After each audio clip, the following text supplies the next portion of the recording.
ओम नमः शिवाय। शिवजी सदा सहाय। ओम नमः शिवाय। गुरुजी सदा सहाय।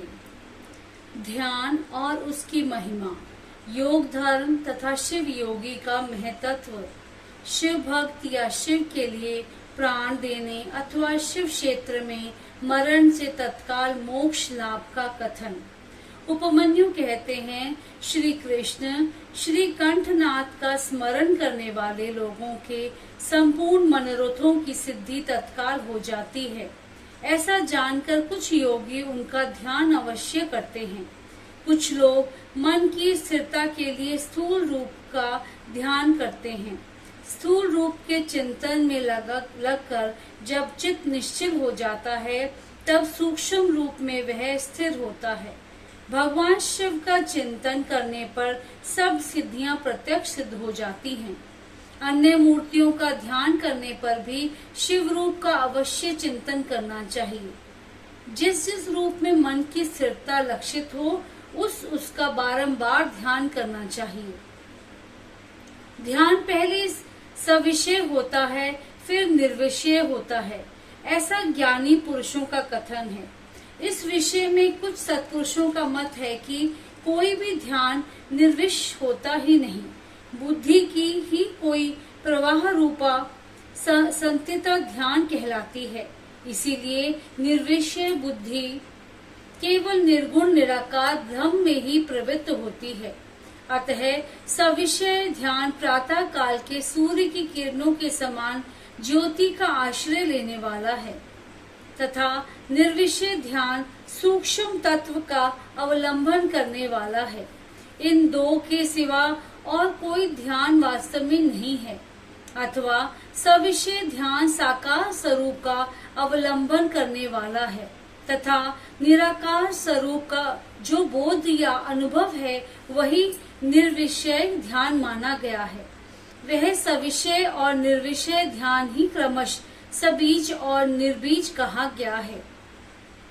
निराकार का आश्रय लेने से उसे निर्बीज और साकार का आश्रय लेने से सबीज की संज्ञा दी गई है। अतः पहले सविषय या सबीज ध्यान करके अंत में सब प्रकार की सिद्धि के लिए निर्विषय अथवा निर्बीज ध्यान करना चाहिए। प्राणायाम करने से क्रमशः शांति आदि दिव्य सिद्धियां सिद्ध होती हैं। उनके नाम हैं शांति, प्रशांति, दीप्ति और प्रसाद। समस्त आपदाओं के शमन को ही शांति कहा गया है। तम अज्ञान का बाहर और भीतर से नाश ही प्रशांति है। बाहर और भीतर जो ज्ञान का प्रकाश होता है, उसका नाम दीप्ति है, तथा बुद्धि की जो स्वस्थता आत्मनिष्ठता है, उसी को प्रसाद कहा गया है। वाम और अभ्यंतर सहित जो समस्त करण हैं, वे बुद्धि के प्रसाद से शीघ्र ही प्रसन्न निर्मल हो जाते हैं। ध्याता, ध्यान, ध्येय और ध्यान प्रयोजन, इन चार को जानकर ध्यान करने वाला पुरुष ध्यान करे। जो ज्ञान और वैराग्य से संपन्न हो, सदा शांति चित्त रहता हो, श्रद्धालु हो और जिसकी बुद्धि प्रसाद गुण से युक्त हो, ऐसे साधक को ही सत्पुरुषों ने ध्याता कहा है। ध्येय चिंतायामः, यह धातु है। इसका अर्थ है चिंतन। भगवान शिव का बारंबार चिंतन ही ध्यान कहलाता है। जैसे थोड़ा सा भी योगाभ्यास पाप का नाश कर देता है, उसी तरह क्षण मात्र भी ध्यान करने वाले पुरुष सारे पाप नष्ट हो जाते हैं। श्रद्धा पूर्वक विक्षेप रहित चित्त से परमेश्वर का जो चिंतन है, उसी का नाम ध्यान है। बुद्धि के प्रवाह रूप ध्यान का जो अवलंबन या आश्रय है, उसी को साधु पुरुष ध्येय कहते हैं। स्वयं सांब सदाशिव ही वह ध्येय है। मोक्ष, सुख का पूर्ण अनुभव और अणिमा आदि ऐश्वर्य ही उपलब्धि, ये पूर्ण शिव ध्यान के साक्षात प्रयोजन कहे गए हैं। ध्यान से सौख्य और मोक्ष दोनों की प्राप्ति होती है। इसीलिए मनुष्य को सब कुछ छोड़कर ध्यान में लग जाना चाहिए। बिना ध्यान के ज्ञान नहीं होता और जिसने योग का साधन नहीं किया है उसका ध्यान नहीं सिद्ध होता।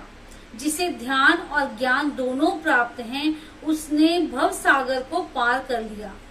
समस्त उपाधियों से रहित निर्मल ज्ञान और एकाग्रता पूर्वक ध्यान, ये योगाभ्यास से युक्त योगी को ही सिद्ध होता है।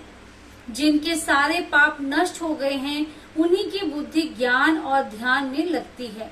जिनकी बुद्धि पाप से दूषित है, उनके लिए ज्ञान और ध्यान की बात भी अत्यंत दुर्लभ है। जैसे प्रज्वलित हुई आग सूखी और गीली लकड़ियों को भी जला देती है, उसी प्रकार ध्यान अग्नि शुभ और अशुभ कर्मों को भी क्षण भर में दग्ध कर देती है। जैसे बहुत छोटा दीपक भी महान अंधकार का नाश कर देता है, इसी तरह थोड़ा सा योगाभ्यास भी महान पाप का विनाश कर डालता है। श्रद्धा पूर्वक क्षण भर भी परमेश्वर का ध्यान करने वाले पुरुष को जो महान श्रेय प्राप्त होता है, उसका कहीं अंत नहीं है। ध्यान के समान कोई तीर्थ नहीं है, ध्यान के समान कोई तप नहीं है और ध्यान के समान कोई यज्ञ नहीं है। इसीलिए ध्यान अवश्य करें। अपने आत्मा एवं परमात्मा का बोध प्राप्त करने के कारण योगी जन केवल जल से भरे हुए तीर्थों और पत्थर एवं मिट्टी की बनी हुई देव मूर्तियों का आश्रय नहीं लेते। वे आत्म तीर्थ में अवगाहन करते और आत्मदेव के ही भजन में लगे रहते हैं। जैसे अयोगी पुरुष को मिट्टी और काठ आदि की बनी हुई स्थूल मूर्तियों का प्रत्यक्ष होता है, उसी तरह योगियों को ईश्वर के सूक्ष्म स्वरूप का प्रत्यक्ष दर्शन होता है। जैसे राजा को अपने अंतपुर में विचरने वाले स्वजन एवं परिजन प्रिय होते हैं और बाहर के लोग उतने प्रिय नहीं होते, उसी प्रकार भगवान शंकर को अंतकरण में ध्यान लगाने वाले भक्त ही अधिक प्रिय हैं। वाम उपचारों का आश्रय लेने वाले कर्मकांडी नहीं।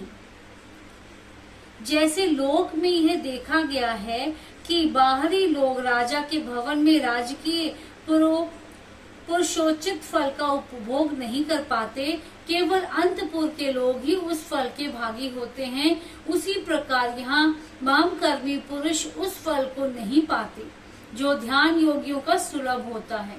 ज्ञान योग की साधना के लिए उदित हुआ पुरुष यदि बीच में ही मर जाए तो वह योग के लिए उद्योग करने मात्र से रुद्र लोक में जाएगा। वहाँ दिव्य सुख का उपभोग करके वह फिर योगियों के कुल में जन्म लेगा और पुनः ज्ञान योग को पाकर संसार सागर को लांघ जाएगा। योग का जिज्ञासु पुरुष भी जिस गति को पाता है, उसे यज्ञ करता संपूर्ण महायज्ञों का अनुष्ठान करके भी नहीं पाता। करोड़ों वेद वेत्ता द्विजों की पूजा करने से जो फल मिलता है, वह एक शिव योगी को भिक्षा देने मात्र से प्राप्त हो जाता है। यज्ञ, अग्निहोत्र, दान, तीर्थ सेवन और होम, इन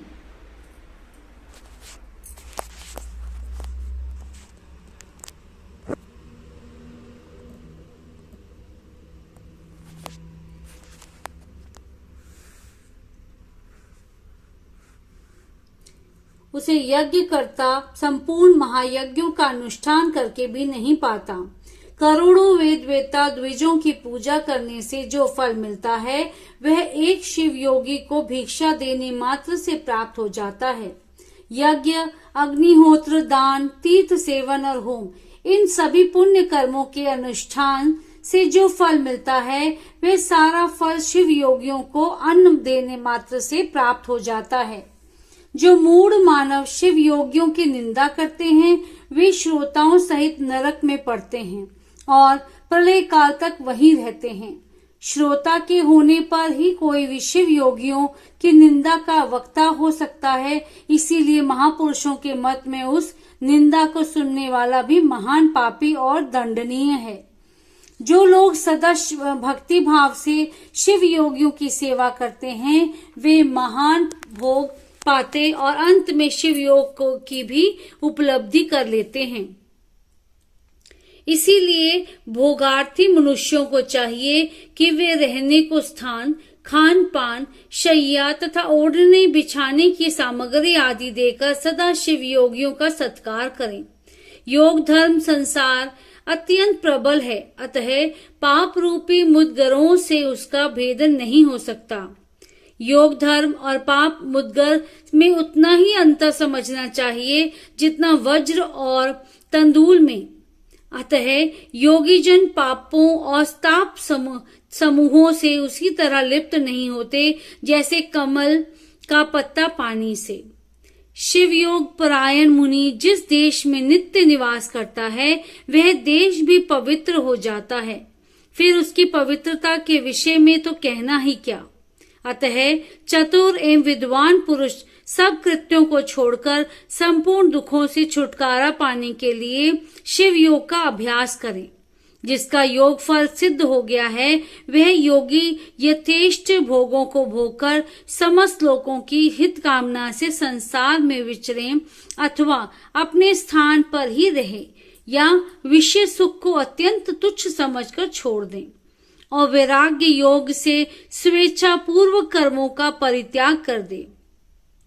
जो मनुष्य बहुत से अरिष्ट देखकर अपनी मृत्यु को निकट जान ले, उससे योगानुष्ठान में संग्रह हो शिव क्षेत्र का आश्रय लेना चाहिए। वह मनुष्य यदि धीर चित्त होकर वहीं निवास करता रहे तो रोग आदि के बिना भी स्वयं ही प्राणों को परित्याग कर सकता है।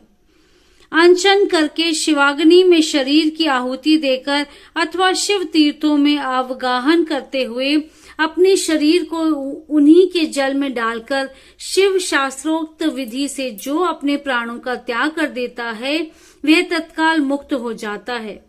इसमें अन्यथा विचार करने की आवश्यकता नहीं है। अथवा जो रोग आदि से विवश होकर शिव क्षेत्र की शरण लेता है उसकी भी यदि वहां मृत्यु हो जाए तो वह इसी प्रकार मुक्त हो जाता है। इसमें संयश नहीं है। इसीलिए लोग अनशन आदि से शिव क्षेत्र में श्रेष्ठ मरण की कामना करते हैं, क्योंकि शास्त्र पर विश्वास करके धीर हुए मन से उनके द्वारा इस तरह की मृत्यु स्वीकार की जाती है। जो शिव के लिए अथवा शिव भक्तों के लिए प्राण त्याग करता है उसके समान दूसरा कोई मनुष्य मुक्ति मार्ग पर स्थित नहीं है। इस कारण इस संसार मंडल से उसकी शीघ्र मुक्ति हो जाती है। इनमें से किसी एक उपाय का किसी तरह भी अवलंबन करके अथवा विधिवत षड्धव शुद्धि को प्राप्त होकर यदि कोई मनुष्य मरता है तो उसका अन्य पशुओं प्राणियों के समान यहाँ दैहिक संस्कार नहीं करना चाहिए। विशेषतः उसके पुत्र आदि को उसके मरने से अशौच की प्राप्ति नहीं होती।